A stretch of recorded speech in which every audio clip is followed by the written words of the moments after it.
Hello বন্ধুরা, good morning. আমি সুস্মিতা।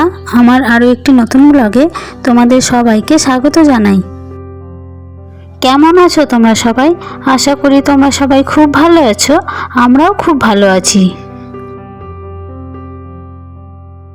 বন্ধুরা, তোমাদেরকে তো আগের ব্লগে বলেইছিলাম যে আমরা একটা মঠে এখন আপাতত ভাড়া আছি, তো সেই মঠটাই এখন ছেড়ে দিচ্ছি।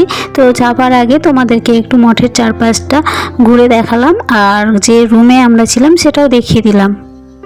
আর তোমাদেরকে তো আগের ব্লগে বলেইছি যে আমরা যে মায়াপুরের মধ্যে হোটেলে ছিলাম সেই হোটেলটা মোটেও ভালো ছিল না, তো সেই জন্যই আমরা বাইরেই থাকতে বাধ্য হয়েছি এক প্রকার।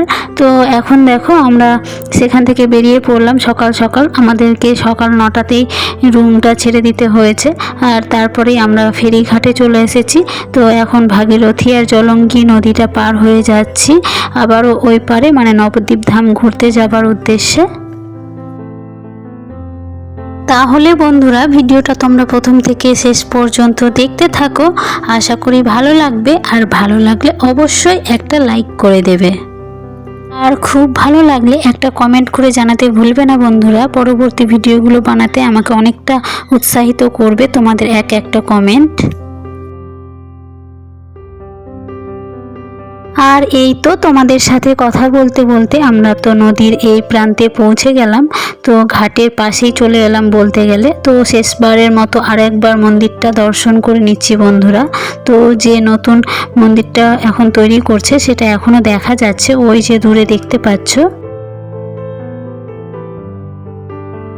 তারপর আমরা একটা টোটোতে উঠে গেলাম, রিজার্ভ করে নিলাম। তো এইবার নবদ্বীপ ধামটা পুরোটাই আমরা ঘুরে দেখব, যে যে দেখার মানে দর্শনীয় স্থানগুলো আছে। আর জানো তো বন্ধুরা, আমরা যে টোটোটি রিজার্ভ করেছিলাম তো সেই ড্রাইভার দাদা আমাদেরকে 8 থেকে 9টি দর্শনীয় স্থানে নিয়ে গেছিলেন, মানে দেখানো হয়েছিল। তো তার মধ্যে কিছু কিছু জায়গায় আমি ক্যামেরা করে দেখাতে পেরেছি, আর বাকি জায়গাগুলো তো সম্পূর্ণভাবে মোবাইল নিষিদ্ধ ছিল, সেই কারণের জন্য মোবাইল আমি ব্যবহার করতে পারিনি। তোমরা তো দেখলেই আমরা তো কয়েকটা মন্দির দর্শন করে চলে এসেছি।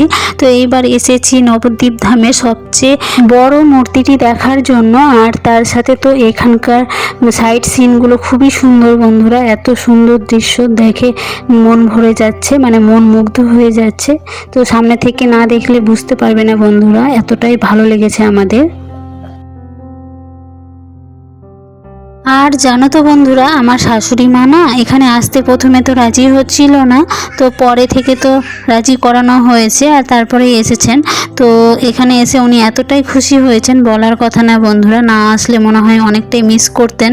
আর আমার মেয়েরা তো এতটাই খুশি হয়েছে ঠাম্মাকে কাছে পেয়ে। তো সবাই মিলে যে যার মতো হেঁটে চলেছে সামনের দিকে। তো আমি তো পরে পরে যাচ্ছি।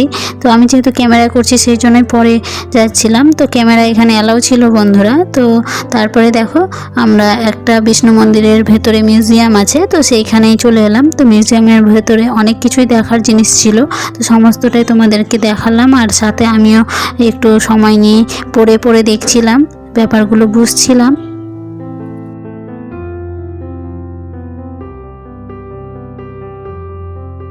মেয়েরা যেহেতু ওর বাবা কাকু তারপরে ঠাম্মার সাথে আগে আগে এসেছে, তো ওরা সামনে দেখো বন্ধুরা এখন এক জায়গায় দাঁড়িয়ে আছে। আর এখানে না গোপালের মূর্তি আছে, তো সেখানেই গোপালকে আমার মেয়েরা দোলাচ্ছে।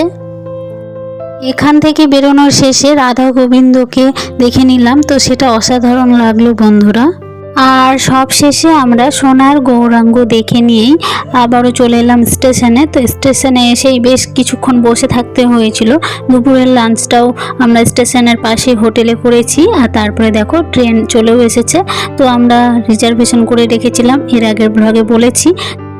আমাদের ট্রেন বিকেল 5টায় ছিল, তো আমরা তো ঠিক টাইম মতো সকলেই ট্রেনে উঠে পড়েছি।